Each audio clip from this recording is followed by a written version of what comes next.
Nuestros padres, nuestros parientes, tíos o tías, en especial nuestros padres, nos tratan como si fuéramos realmente importantes. Crecemos pensando que somos realmente importantes, pero si nuestros padres no lo hacen, pasa algo más. Sabemos que los primeros años de vida son los más importantes para el desarrollo del concepto propio, que un niño comienza a partir de cero. El niño nace sin saber quién es él o ella. Son sumamente valiosos el primero, segundo, tercero, cuarto y quinto años de vida. Algunos psicólogos pensaban que eran los 5 primeros años, pero ahora dicen que son los 3 primeros años. En sus 3 primeros años de vida, el niño aprende quién es, y dicen que si se les da suficiente cantidad y buena calidad de amor en los 3 a 5 primeros años, los prepara usted de por vida. Los coloca en una base sólida de autoestima y confianza en sí mismos, valor e importancia realmente. Existe una relación directa entre la calidad y la cantidad de amor y el desarrollo de una personalidad sana. Entre más amor, amor incondicional, reciba un niño en sus años formativos, más fuerte será la base de su personalidad. El reverso de la educación es que casi todos los problemas de psicosis, neurosis, perturbaciones de la personalidad y problemas de comportamiento surgen de los problemas que se tengan con el concepto propio. Ahora observemos a los adultos. Aquí está nuestra personalidad adulta. Si nos observamos, podemos llegar a reparar nuestras bases, por así decirlo, repitiéndonos una y otra vez: me agrada mi persona, me agrada mi persona, me agrada mi persona, y llevamos ese concreto reparador hacia la base de nuestra personalidad. Los niños necesitan el amor como las rosas necesitan la lluvia. Los niños que carecen de amor a menudo mueren por escasez de amor. Es una enfermedad llamada marisma. Ahora, ¿qué más sabemos sobre los niños? Sabemos que los niños llegan al mundo con 2 atributos notables. El primero es que no sienten temor. Los niños nacen sin temores. No temen a nada excepto a caerse y a los ruidos fuertes. Y esto se expresa en sus actitudes: yo puedo. Los niños llegan al mundo pensando que pueden hacer cualquier cosa, y quien haya criado a un niño hasta la edad de 3, 4 o 5 años sabe que debe pasar esos primeros años evitando que se maten, porque son como pilotos japoneses, porque no le tienen miedo a nada. Su segundo atributo es que llegan al mundo totalmente espontáneos. Dicen lo que quieren, hacen lo que quieren, son totalmente desinhibidos. Totalmente. Ellos no temen hacer nada de lo que desean, y esto se expresa en su actitud: no quiero.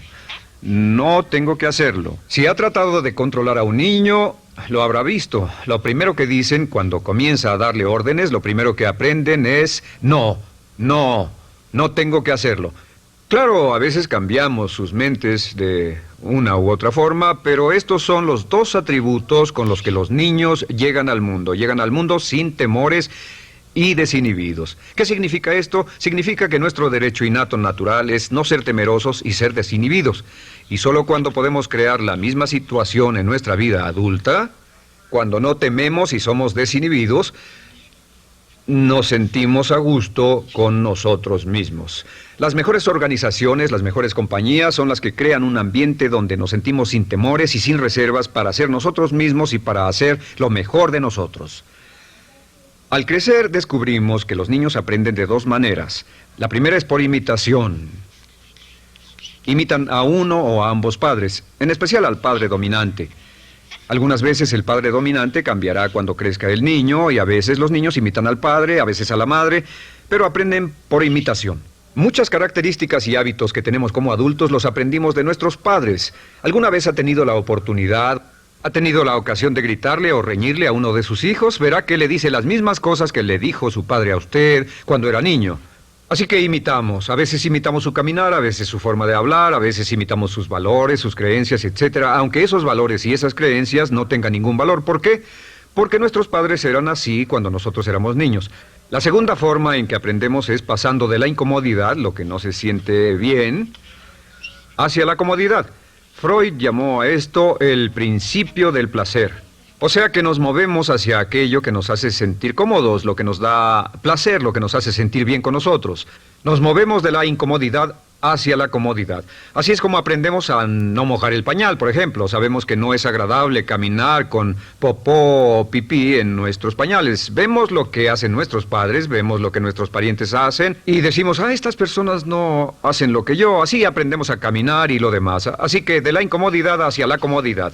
Durante toda nuestra vida, por cierto, así es como aprendemos. Imitamos leyendo lo que otras personas hacen, estudiando libros y en el trabajo, imitamos cuando vamos a la escuela y hacemos lo que nos da resultados positivos, lo que nos da refuerzos positivos y hacemos cada vez menos las cosas que nos causan incomodidad o dolor. Ahora, muy temprano en la vida, como equivocación o como resultado de una equivocación que los padres cometen en la crianza, los niños comienzan a aprender hábitos y patrones negativos. Los patrones y hábitos negativos tienen sus raíces principalmente en la crítica destructiva. La crítica destructiva comienza muy temprano en la vida, a veces en los primeros meses. Y la crítica destructiva la usan los padres para dirigir y controlar a sus hijos. Desafortunadamente, tiene un efecto muy peligroso y dañino sobre nosotros, ya que la crítica destructiva tiende a minar la integridad de la personalidad del niño. Muchos de nosotros, incluyéndome a mí y a muchos de ustedes, nos hemos visto minados y heridos por la crítica destructiva más que todas las guerras en la historia. Ahora, como resultado de la crítica destructiva, comenzamos a desarrollar hábitos y patrones negativos. Los patrones de hábitos negativos son respuestas condicionadas hacia los estímulos. Los patrones de hábitos negativos se desarrollan en los inicios de la vida. Se desarrollan como resultado de una repetición del temor y el dolor una y otra vez. Se desarrollan como resultado de la crítica destructiva, el castigo físico, etc. En los inicios de la vida comenzamos a desarrollar dos manifestaciones que nos persiguen durante toda nuestra vida y más que ninguna otra cosa inhiben nuestro potencial. La primera es la llamada patrón de hábito negativo inhibido. El patrón de hábito negativo inhibido se aprende cuando al niño le dicen una y otra vez no. Aléjate de ahí, no toques eso, y se le castiga. Cuando el niño intenta algo nuevo, o se involucra con algo, o huele algo, o derrama algo, o rompe algo accidentalmente, el padre estalla y se enfada mucho. Como ven, el niño está impulsado por la curiosidad insaciable de explorar su mundo. Y lo que pasa es que cuando lo explora o se interesa y echa a perder algo, si el padre reacciona golpeando al niño, el niño comienza a pensar cada vez que intento algo nuevo, cada vez que intento algo diferente, cada vez que voy más allá de mis límites, cada vez que me salgo de mi zona de comodidad, cada vez que no juego sanamente, me golpean, me castigan, me lastiman, me envían a mi alcoba y me siento mal. Y muy pronto el niño desarrolla el sentimiento de no puedo, no puedo. No puedo. Cada vez que trato algo diferente, me castigan. No puedo, no puedo, no puedo. Es como la respuesta de Pavlov. Pavlov sonaba la campana y le daba de comer a un perro, y el perro salivaba y Pavlov alimentaba al perro. Mientras sonaba la campana, el perro salivaba y siguió haciendo eso, y después Pavlov solo sonaba la campana y el perro salivaba. Lo que pasa en la vida adulta es que esto crea lo que llamamos temor al fracaso. El temor al fracaso es una respuesta condicionada a un proceso de crítica destructiva que ocurre en los primeros 5 o 6 años de la vida. El temor al fracaso automáticamente nos activa, nos sentimos ansiosos, tensos, intranquilos, sentimos presiones y estrés en nuestro plexo solar, sentimos ganas de retirarnos del evento y el temor al fracaso es la razón principal por los fracasos en la vida adulta. Es la razón principal por la que evitamos cumplir plenamente nuestro potencial. De hecho, todos los patrones de hábitos negativos se experimentan en el cuerpo físico. Puedes saber cuál es un patrón de hábito negativo porque se siente en el cuerpo físico, precisamente. El patrón de hábito negativo inhibido, el temor al fracaso, el no puedo, ocurre primero que todo en el plexo solar. ¿Ha tenido la ocasión donde debe hablar frente a un grupo, debe ir a una revisión de su desempeño o debe hacer una llamada determinante? Primero su plexo solar se aprieta. Si el temor continúa, su respiración se acelera. Su corazón comienza a latir apresuradamente, su frecuencia respiratoria aumenta y le duele la cabeza como migraña en la parte frontal, su garganta se le cierra y no puede hablar y se le seca la boca por completo. Y como se pone tan tenso y asustado, va corriendo al baño. Estas son todas las manifestaciones. No hay peligro físico, pero sí peligro psicológico, una respuesta condicionada. Cuando sentimos estas cosas, la tendencia es retirarse de la situación que las ocasiona y es la razón por la que no logramos mucho si retrocedemos. Es muy importante. El segundo patrón de hábitos negativos es el compulsivo. El patrón de hábito negativo compulsivo se aprende cuando a los niños se les dice una y otra vez, más vale que lo hagas. Si no lo haces, tendrás problemas o me las pagarás. A los niños se les convierte en recipientes del amor condicionado. Los padres no intentan hacer esto, pero lo que hacen es sugerirle al niño, no te amo. Por lo tanto, no estás a salvo, a menos y hasta que hagas lo que yo quiero. El niño crece sintiendo, tengo que hacer lo que quiera mi mamá. Debo complacerla, debo complacer a papá, debo complacer a los demás, debo complacer a mis parientes y a veces debo complacer a mis semejantes, debo complacer a mis maestros, debo complacer a todo el mundo y crecen con esto, debo. No puedo hacer lo que quiero hacer, debo hacer lo que complace a las demás personas. Este patrón de hábito negativo muy temprano en la vida se traduce en el temor al rechazo. El temor al rechazo lo experimentan los hombres como adultos como un comportamiento tipo A. Hablaremos del comportamiento tipo A posteriormente. El comportamiento tipo A es una necesidad compulsiva o excesivamente compulsiva de complacer de algún modo a alguien sin normas de comportamiento, prácticamente sin pensarlo. El temor al rechazo nos impulsa, nos hace muy sensibles a las necesidades de los demás. Hacemos cosas que otras personas quieren, no hacemos lo que nosotros queremos. Siempre estamos tratando de complacer a los demás, tenemos preocupaciones o nos importan las opiniones, sentimientos y actitudes de otros hasta el punto donde ocultamos nuestras necesidades. El temor al rechazo se siente en la columna del cuerpo. Se divide el cuerpo a la mitad y se siente hacia abajo en la mitad posterior del cuerpo. El primer lugar donde comienza a sentirse el temor al rechazo es generalmente en los hombros y el cuello. Nos sentimos entumidos, duros, tensos. Cuando tenemos mucho que hacer sentiremos un estrés tremendo en la columna. Los músculos se estiran en la parte posterior.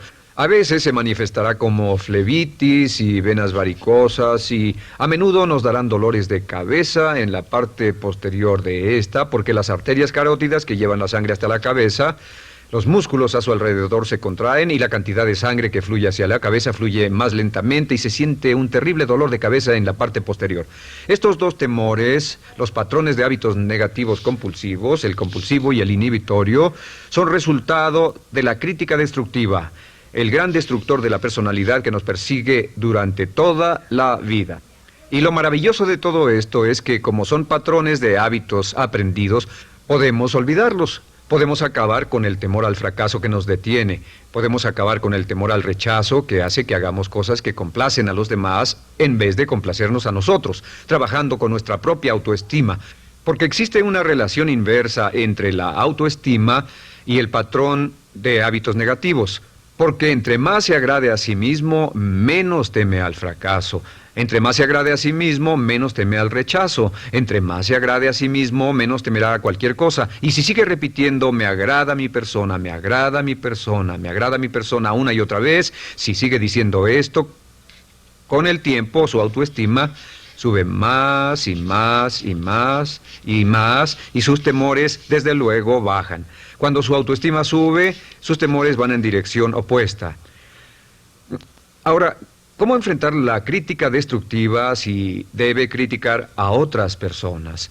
Pues eso es muy simple. Muchos padres nos han preguntado eso. ¿Cómo se controla a los niños? Una de las claves para controlar a los niños es dirigirlos para que hagan algo constructivo en lugar de hacer algo destructivo.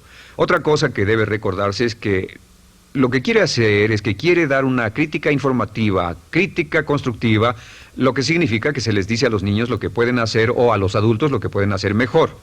Todo el propósito de dar retroalimentación de cualquier tipo es mejorar el desempeño. Si es padre o si es jefe o si es una persona en una relación, si una persona está haciendo algo malo o inadecuado, todo el propósito de darles cualquier tipo de retroalimentación es para que puedan hacerlo mejor. Sin embargo, existe una relación directa entre la autoestima y la crítica destructiva. Cada vez que se critica a una persona, su autoestima baja. Y cada vez que su autoestima baja, su habilidad para desempeñarse baja. Si critica a una persona en forma destructiva demasiado tiempo, llegará a un punto donde no intentarán nada. Se convierte en lo que llamamos hipersensible.